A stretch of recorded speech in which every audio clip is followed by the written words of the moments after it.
All right, welcome to chapter 6 and 7 videos. So one of the things I don't like about this book is that sometimes I feel like the content is just scattershot. And that's definitely true when we get to chapter 6 and 7. Maybe there was a rational thought or strategy behind getting us through chapters 1 through 5, but that rationality is long gone now. So we'll break these down into chunks, try to make them a little bit more consumable. Not like last time where it was two big long videos. All right, well, let's get going on deductions and losses. So recall that for individuals, there's two types of deductions. There's for AGI and from AGI. And our from AGI is the standard or itemized deduction plus the qualified business income deduction. And the general deduction philosophy, except for cost of goods sold, because that's technically part of gross income, is that deductions are a matter of legislative grace, which means that you can only deduct expenses, again, besides cost of goods sold, to the extent that the law permits you to do so. And so if there is no permission in the law, that means there is no ability to deduct. And then more philosophically is that, okay, well, that's interesting news, but Congress and the law does say, well, business expenses are deductible. Okay, good. And we'll talk more about what that is. Personal expenses are not deductible. So what that does is it creates a spectrum. And on one end is something that's a pure business expense. And on the other end is something that's a pure personal expense. And personal expenses are not deductible. And so to the extent there's a continuum, what taxpayers want to do is try to drag that expense down into the business expense category, that classification, because that makes it deductible. Now, there are some exceptions to the personal expenses not being deductible. We generally call those itemized deductions, right? So those deductions for medical expenses, for interest, taxes, charitable contributions, those are all personal expenses, but the code does permit a deduction for those. And when we get to itemized deductions, we'll talk more about that. So when we talk about these for AGI deductions, I want to talk about the ones that are at the top of Schedule 1 to begin with. So these aren't even listed as deductions in a way. So here's Schedule 1, and you wouldn't think that this thing's loaded with for AGI deductions, but what happens is those business deductions are included in the business income or loss that comes from Schedule C, and they're included in the rental real estate partnership flow-throughs that are reported on E, and if you have farm, they're reported on F. So, there are many, many, many for AGI deductions that are really just part of the calculations that we use to get to these summary items, these summary amounts that get ultimately reported here. So that's really important because, these aren't things we see on the face of the 1040 necessarily. However, there's an interesting split in the way that some of these deductions are reported.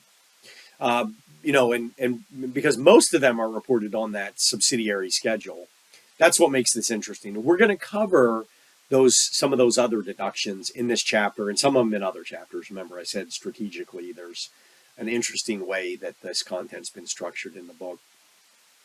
But those exceptions are things like the deduction for 1/2 of your self-employment tax, the deduction for self-employment qualified retirement contributions, and self-employed health care. So, let's pretend that you're a sole proprietor, which means that you would normally fill out a Schedule C, and you'd say, okay, well, I report my income and all my deductible expenses. And so all my business activity gets captured on this Schedule C.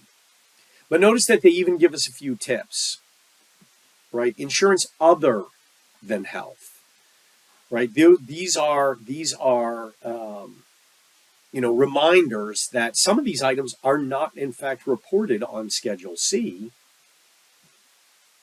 and that instead they're reported on Schedule 1, right? We're on Schedule 1. This is the kind of for AGI deduction section. And look, here's 3 self-employed deductions. So they're pulled out of the profit calculation and placed somewhere different. And that must be because there's a slightly separate treatment for those. And in a way there is. And so that makes sense. So, just so we're clear, like not all for AGI deductions are kind of reported necessarily where you think they are. But with that in mind, let's get to the big one, right? And the big one is there's a deduction for all ordinary and necessary business expenses. This is Code Section 162. And there's also a very similar code section related to the production of income. Now, I tend to lump these two together casually. You probably shouldn't do that. Words matter. But I usually just call them 162 or business expenses, even if they're related to the production of income. And we'll dig in on what production of income is soon enough. So deductions must be directly connected to a business activity, right? So again, there's this continuum. And what they're saying is, hey, you better be pretty far down the continuum towards the business end to try to claim a deduction under 162. Ordinary and necessary means conducive to profit generation, and reasonable in amount means not extravagant. So no extravagant expenses can be deducted for business purposes. So what's it mean to be in business? When are you in business, right? So if you're a corporation, there's almost an underlying presumption that you're in business. So that's one unique treatment if you're a corporation. However, not all businesses operate as corporations. And to the extent there's some, personal activity that's related to your business activity, well, then maybe that's not a business at all. Maybe that's a hobby, right? Maybe that's an activity that you're not engaged in for profit. And so, well, now we've got, again, this continuum, right? And if we were in the classroom, I'd draw it on the board. On one end, there'd be business, and on the other end, personal. And so, if I paint paintings at home and I try to sell them at the flea market on the weekend, and I don't really make much money, but I really enjoy painting, am I engaged in that activity for profit? Because if I'm not, then that's a hobby. And before we're done, we'll talk about how that hobby might be limited. So, there's kind of, I like to think of it as 3 separate categories that we often lump something into. There's trade or business, right? So that's if you're operating a trade or business. You're operating an activity for the production of income, or you're operating an investment activity. And then even below that is, look, it's just a personal activity. There's absolutely no business that's actually taking place there. And there's no single definition that applies, right? You can't go to the code and say, oh, 162 says I can deduct my ordinary and necessary trade or business expenses. What's it mean to be a trade or business? Well, there isn't really a definition. So that's been constructed over time through judicial law, through some administrative law, and the definitions can even vary depending on which code section you're talking about. And then the other thing is there's not clear lines between these categories. They're somewhat blurred. And so trying to, make a difference, if in fact the ability to deduct those costs can differ between those categories, it can become important. And a lot of times we think of the classification between those as depending on the amount of time spent on the activity. So let's start with Donald. Donald owns a large number of commercial properties. He owns hotels, golf courses, office buildings, and really he spends the most of his time working on those activities. And as a result, he derives the bulk of his income from them. Well, that's probably Donald's trade or business. These are his trades and businesses that he's engaged in. So Jared is an employee in Donald's business. And most of his time and most of his income is earned as an employee. But he also owns a condo on the Jersey Shore, and he rents that out during the summer. Now, he lets a management company handle the rentals and the cleaning and everything else. So he's engaged in that for profit, but one might argue that activity doesn't quite rise to the level of a trade or business. So we might describe that as he's in it for the production of income. And then lastly, Don Jr., he's also an employee in Donald's business.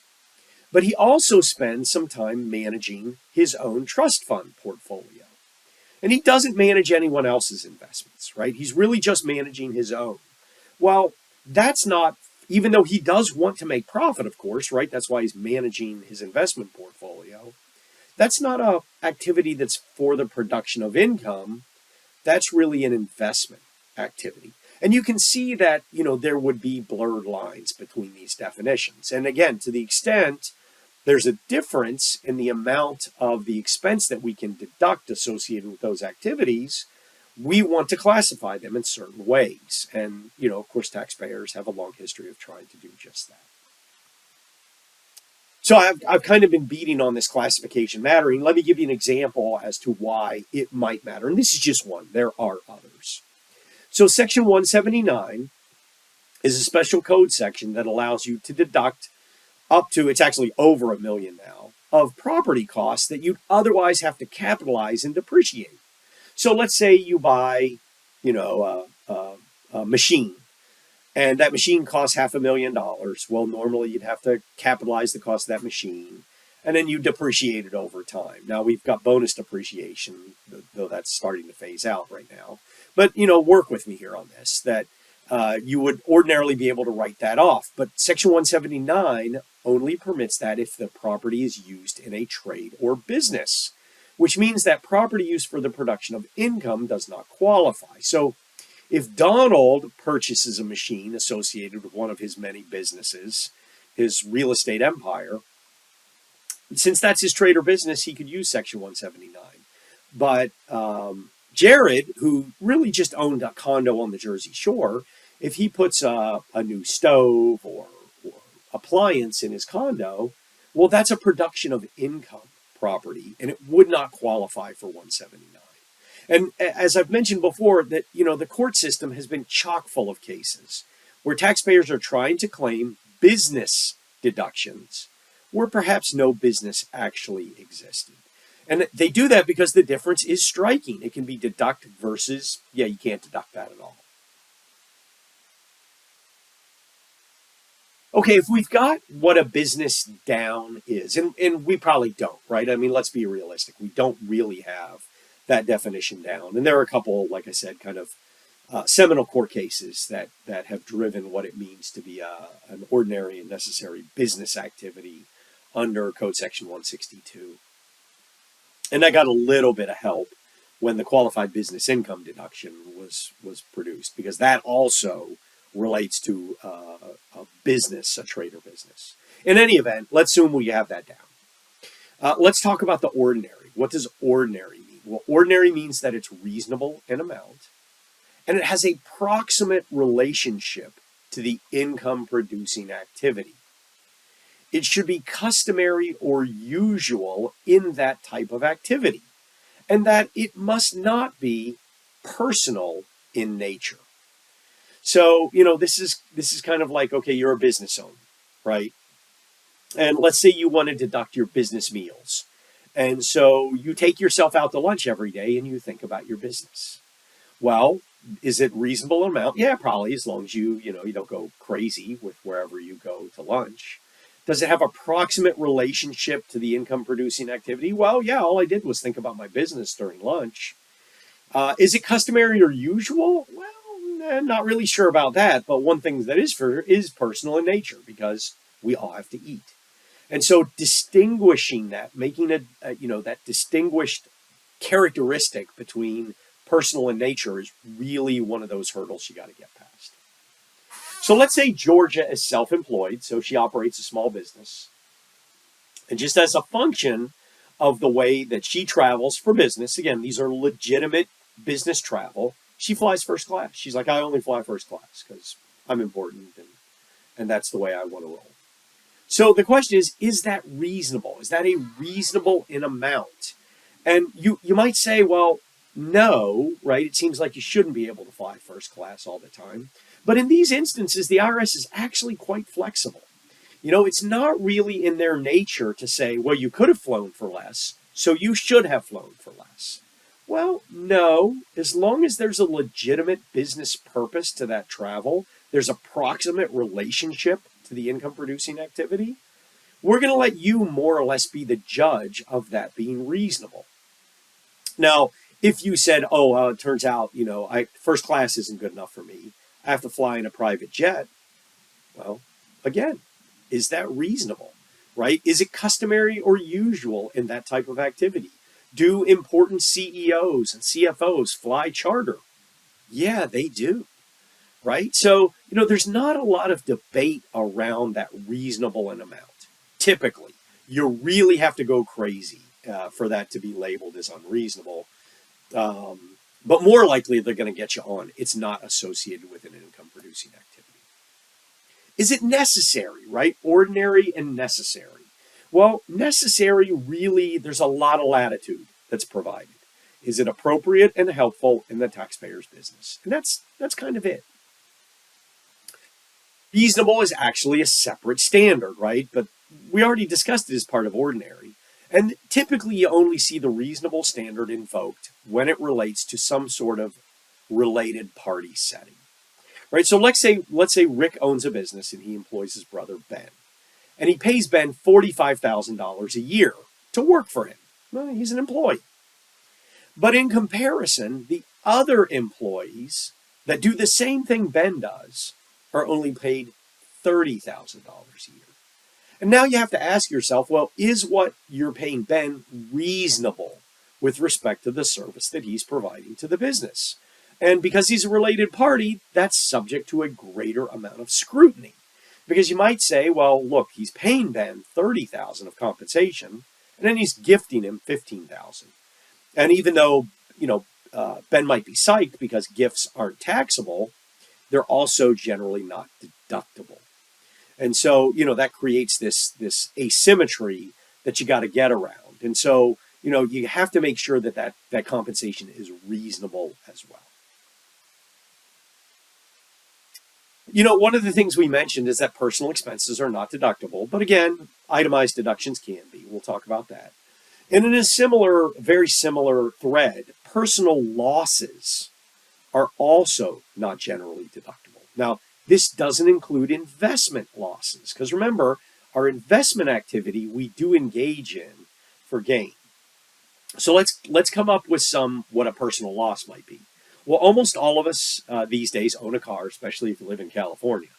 And when you sell that car, you probably sell it at a loss because you bought it for, whatever. And as everyone says, you lose a third of the value the second you drive it off the lot. And so you almost always sell that at a loss versus what you paid for it. Well, that's a personal loss, and it is not deductible. You buy a home. Now, most of the time we sell our homes at a gain, but occasionally the market takes a dive like it did in 07 and 08. You might end up selling a home at a loss. That's a personal loss and is non-deductible. Now, there is a minor exception for casualty and theft losses that are catastrophic. And we're going to talk about when we do the next video in Chapter 7. We'll talk about casualty and theft losses and how they're fairly restricted these days anyway. All right, so the last thing I want to talk about with respect to these business deductions is the qualified business income deduction. And we're going to do a full version of that later. But let's do the light version now. And this is you measure qualified business income and you multiply that by 20%. And it has an overall limit of 20% of the taxpayer's taxable income. There are some modifications to that taxable income, but that's probably enough of that topic for now. We'll cover the rest of it when we get to Chapter 15. All right, let's go ahead and close down part 1, and we'll do non-deductible expenses next.